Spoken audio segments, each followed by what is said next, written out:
Hi, it's Alexis. In this video, we're gonna talk about fear. Your ex is probably scared to get back with you. At this moment in time, you might be actually also very scared that you will not have the opportunity to live those moments with your ex. The fear that maybe this experience that you had together is something you'll never have anymore. With the fear that those moments together, those feelings, those moments of intimacy will no longer be possible. And you have this fear, you have this anxiety deep inside. In this video, I'm going to explain you that your ex might also be scared to get back with you. And you might be thinking, okay, I'm scared of the situation, they are scared about the situation. So how does that work? In reality, in quite a few cases, the reason people don't get back together is because there is sort of a wall between them. And the fear is preventing them from actually making a step towards the other. So in this video, we're going to assess those 5 signs that you have to be aware of that will tell you whether your ex is afraid or not to get back with you. Jingle. IGetMyExBack.com. Everyone deserves a second chance. Let's start with the why. It's very complicated to hurt someone. Of course, if you're watching this video, your relationship was special, and as a matter of fact, when your ex decided to break up with you, it was a painful moment for them, even if they took the decision to break up.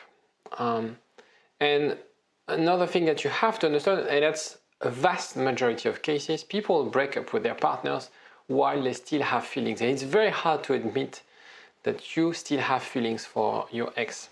So how, there's like a lot of, not conflict of interest, but a lot of internal conflicts of how would they tell their friends? How could that work for them? How would they feel, okay, I have feelings for my ex, we had something amazing together, but I took this decision and I can't really pull back. I can't really get back on my decision because if I do and I'm not sure, I'm gonna hurt that person. Okay, so this is really important for you to understand. In a lot of cases, people prevent themselves from giving you another chance because they feel that they might hurt you. They feel that they're not ready yet, they're not sure, and rather than hurting you once more, they prefer to stay away and to confirm their decision. So in this video, we'll explain you what you should be doing in that case, because it's fear, because it's the story they tell themselves, we can change the narrative. It's very important. That's my job, basically. I'm kind of a storyteller. I help my clients to reframe the story they tell themselves, those limited beliefs, the idea that sometimes I never find someone anymore, I'm not good enough, all these kind of things that sometimes we tell ourselves that create that anxiety. So that's my specialty.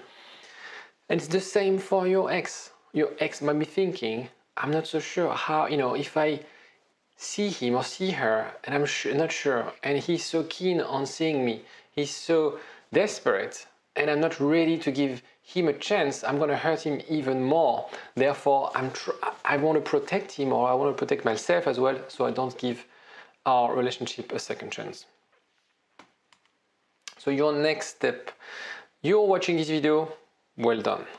So you're learning about yourself. I'm a big believer that in order for you to take the right decision, in order for you to also step away from that fear, it's important for you to learn as much as possible. So you're watching videos, probably other videos, not only in my channel, but you're learning. You're learning about attachment style, psychology, you're learning about effective communication, anything that will help you to understand the situation, to understand your ex, to know what you should be doing next. And I put some question marks afterwards because I know, because you're watching this video, that you're learning, but then there's other steps. If you look at sort of a pyramid of action, learning, listening, reading, it's good. Then it's really, what can you do to go, to take action? The first thing is to assess your chance, whether you have any chance to get back with your ex. It's basically, in order to do that, I put together a quiz. The link is in the description. It's basically providing you a snapshot whether you have a chance or not to get back with your ex, giving you a score. It's totally free, but at least you have sort of an idea of whether you should invest in getting back with your ex, or whether you should give up. The other thing is, perhaps you're watching a lot of videos and you might be confused because it doesn't really apply to your situation, or maybe the way your ex behaves is a little bit different, or maybe you just want clarification, or you just want a bit of help. If you want to do that, and I think I would argue everybody would want to do that, is how you can improve a little bit your learning experience, I would say. Now you're reading, listening, that's good. How can we have a discussion? I suggest you ping me on WhatsApp.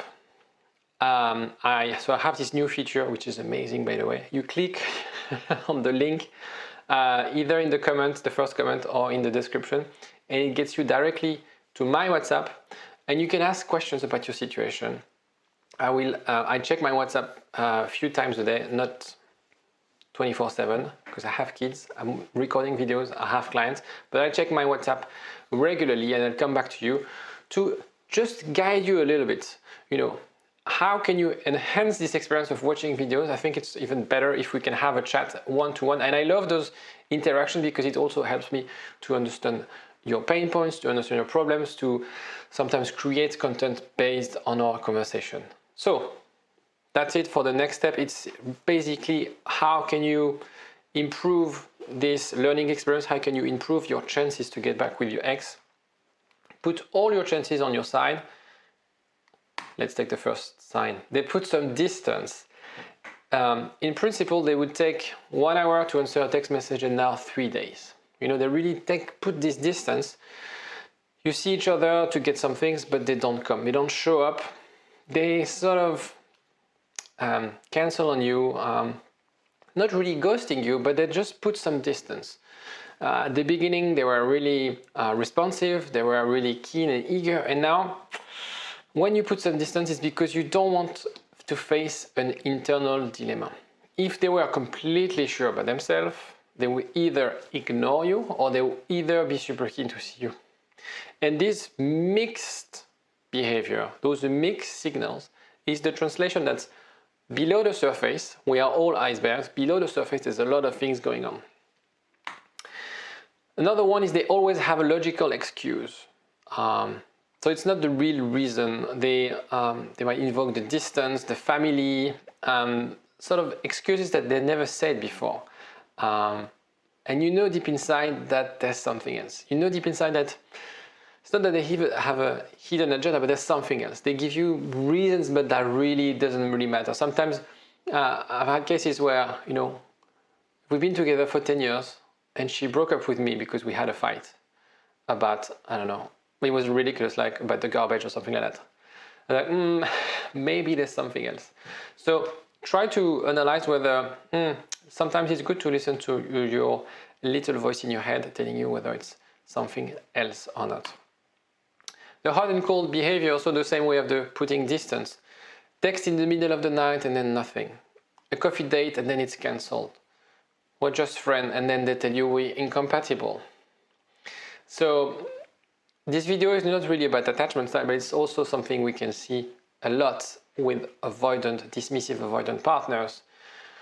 When they pull away, when they decide to end a relationship, they will invoke really strange and reasons that don't make sense. You had something special. They told you you were someone I've never been so close with. You've been, I've never shared that. All those things with someone, you're the only person where I feel my true self. They tell you stuff like that. And then after the breakup, they tell you we're just incompatible. So really assess this hot and cold, because I'm pretty sure that when you give them a bit of distance, they will want to come back and you'll have this sort of dance in a way, which I know is very painful, which I know is really hard to manage, but it is the sign that there's a conflict, an internal conflict. Another one, they still haven't given the reason for the breakup. So they know the reason. Sometimes they have an unconscious idea. They feel like you're hurting me, it doesn't work, but they can't really express it. Sometimes it's unconscious, but they have a reason. They have a reason, otherwise they wouldn't leave you. And there's a lot of weight on the reason. They don't give the reason, it's because they want to leave the door open. It's as simple as that. Because at the end of the day, and that's why sometimes it's very important to assess your situation with a coach or a therapist like myself, is to really see what's the message between the lines. Very often a breakup is just a signal, it's just a way of communicating things to our partner. It's not the best way to communicate something to your partner, but sometimes people use breakups to communicate something, to convey an idea. And they're not necessarily giving you the answers, and you're probably watching this video because you're really confused about that breakup. And very often it's really about how can you understand what they expect you to do. Very frequently, I don't want to generalize, but very frequently when women break up with their partner, they will often say, I've told you so many times, I don't want to explain it to you. You know why I broke up with you. And so, because you might be struggling to understand why, you're kind of confused, and you might be doing the wrong things, you might be using the wrong love languages, you might be using the wrong communication, you might be working hard on something that doesn't really matter for her. So it's very important for you to understand that if they don't really give you the reason, it's because they leave or they left the door open. Everything is going well, everyone thinks you're a couple again, but it's not happening. Something is preventing your ex from coming back. Your ex thinks about it, but can't resolve his fear or her fear. So it's really about like, it's a happy place, everybody's going, everybody's thinking that you're still together, but still, deep inside, there's something preventing them. It's not so much about the compatibility, it's not so much about your bad guy or bad, non-compatible partner. It's just like they're blocked. They have this fear. And so what you have to understand, and it's my key takeaway in this video, is that as long as people have fear, unconscious, we can work on those things. We can work on the narrative, we can work on the stories. The best way to convince someone not to be scared is to really adopt a more secure way of dealing with conflict, with conversation, with anything that you do in life. When you see that your ex is panicking, a little bit when you have, I'm going to use the comparison of child with children, because I think that a lot of things when we act out of fear, it's very similar to kids who are very emotional because they haven't really built their conscious part of the brain. And so very, very often they are completely, have meltdown, they have like things where they're really struggling to assess, their emotions. And so in a way, they need that adult figure to help them understand that it's okay, it's gonna be fine, I'll be there. If you mirror their behavior and are excited, are emotional the same way they are, they're not gonna calm down, they're not gonna feel okay, and they will actually pull back even more. So be really mindful when you see that there's a behavior that is not necessarily immature, but the behavior that is reflecting an inner battle, you should adopt the figure of the adult, the figure of the mature, strong person. Keep that in mind, you'll see it's work like magic. Where does the fear come from? So not sure about themselves, of course. As I said, most people break up and they still have feelings there. And then of course, 100% of my clients, they convince their partner to give them a second chance. And I'm not changing their mind, changing their ex's mind. That's the thing. I can't do that. I can't force people to change their mind. It doesn't work like that. What I can do is I can just open their eyes that when they took the decision based on assumption, based on fear, based on potentially they read the relationship based on previous relationships, based on trauma, different things. And so what we do is we don't force our ex to change their mind. This doesn't work, as a matter of fact. What we can do is to really open their eyes to, okay, it is safe to be together. Okay? And so this fear, different life goals, life too far from the one he wants to live, other cases like that. Conclusion, This mental process of understanding those fears, really also important to understand the no contact and taking some distance helps them reflect on this. The more we are close to them, the more conflict there is. Giving them some space will help them to reflect, will help them to pause those thinking processes, those unconscious processes, and help them reflect on the relationship. What do they really want in life?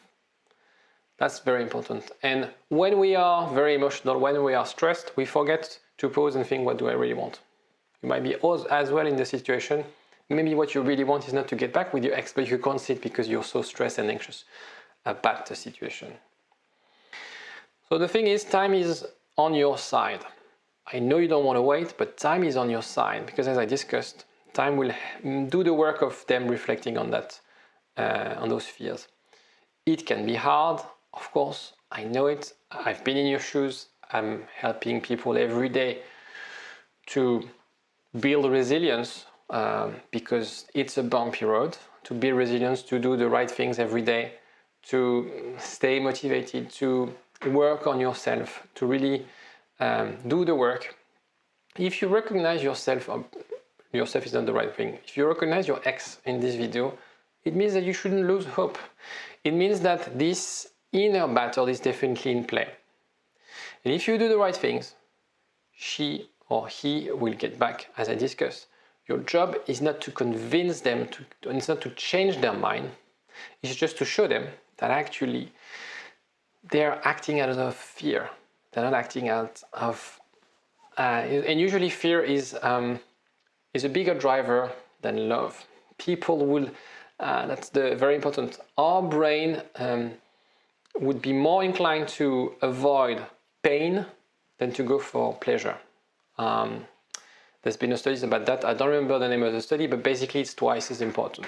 So you would run away from something that's scary twice as hard as you would run to get something that gives you pleasure.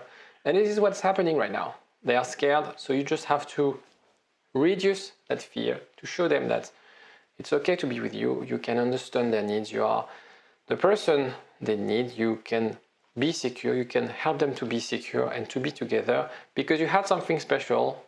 You can rekindle this if you do the right things. Again, if you need some help, if you want to get in touch, if you want to ask me any question, don't hesitate to WhatsApp me. Take care. Bye-bye.